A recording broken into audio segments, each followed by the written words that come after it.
So there is no agitation without a demand, or there is no group that comes up to demand for a particular thing without having anything they have in picture as their demand.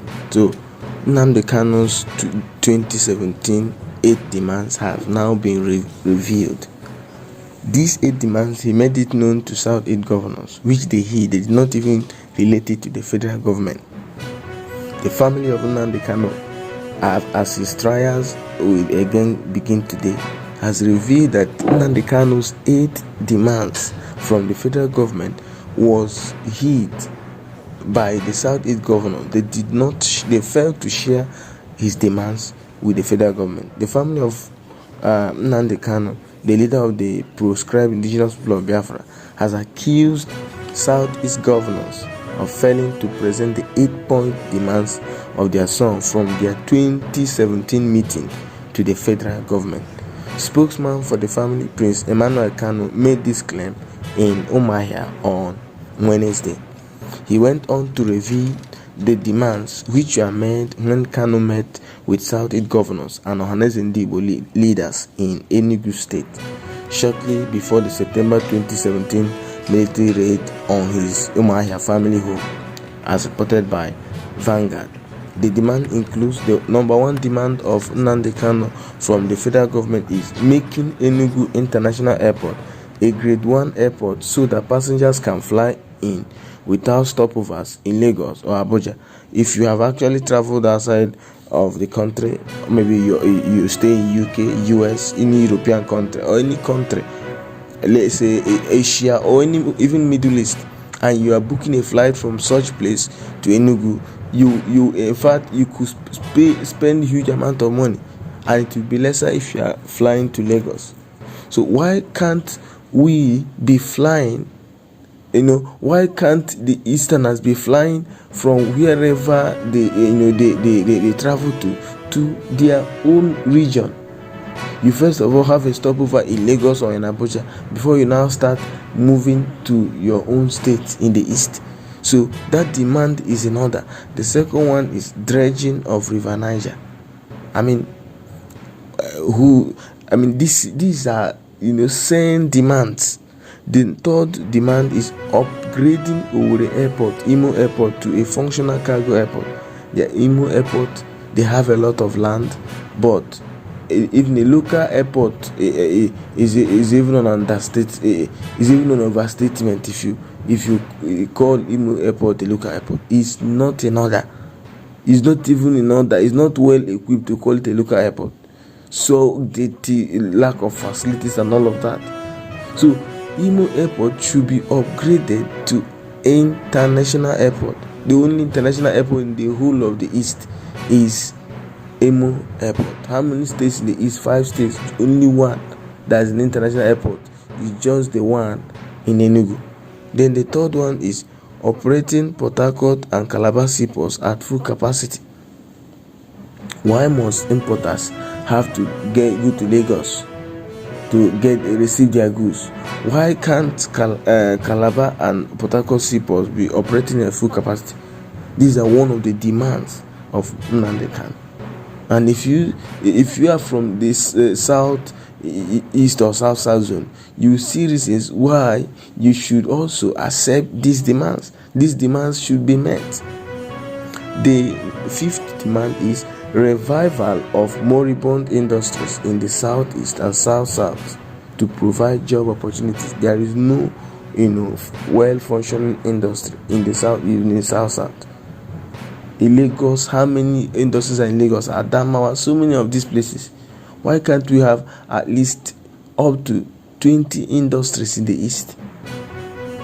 And Lagos is populated because people are migrating to Lagos because that's where industry. Everybody wants job, and that's why Lagos is so congested. There are so many people who doesn't even want to live in Lagos because of how congested it is. What if you decongest it by creating functioning industries? Not just in the east. I'm not talking about the east. In some of these western states, you see that Nigeria will be a balanced country. Lagos will be less densely populated as it is now. Densely populated, and people continue to move to Lagos. The next demand is the next demand is the sixth one: functional rail lines in south, east, and south regions. Tomorrow there is a bandit in Kaduna Railway. Next tomorrow there is another bandit attack. Despite all the billions and millions of dollars and naira that the Minister for Transportation, Rotimi Amechi, used in building this railway line, none is in the east. There is no railway line even from Enugu to Owerri, or from Owerri to Anambra, or anywhere. Just the one I heard, there's one connected to Aba and Port Harcourt or whatever. Build functional rail line in southeast and south regions. You build rail line from here to Niger State when Nigeria lack functional rail lines. No, even the whole of southeast, we can't even boast of in any functional rail line. And the president is building rail line from here to Niger State, if I'm not mistaken. So these demands are not. The last one, the eighth one, is provision of steady electricity supply. There's no constant power supply in the east, except in states like let's say Ebonyi State. The governor is trying. They have, we can say they have, but it's only in Abakaliki. IPOB does not have electricity, and this has been on for years, more than 4 years. If you ask people from IPOB in Ebonyi State, constant power supply in Ebonyi that you hear about is the one in Abakaliki. So what am I trying to say? These are demands that shouldn't be waived off, and I believe that the federal government should listen to him and should, of course, grant these requests and these demands.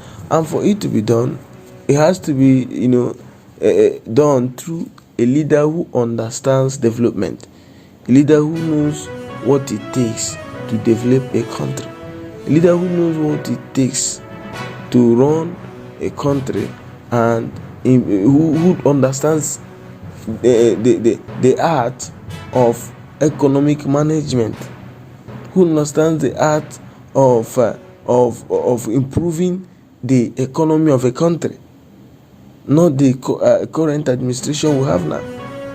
These are wonderful demands which we are thrown aside, and that's why every time and again we are having problems here and there. Bandits are killing people here and there, making their calls, calling the relatives of their victims that they have kidnapped, and they are not being challenged, attacked, disturbed.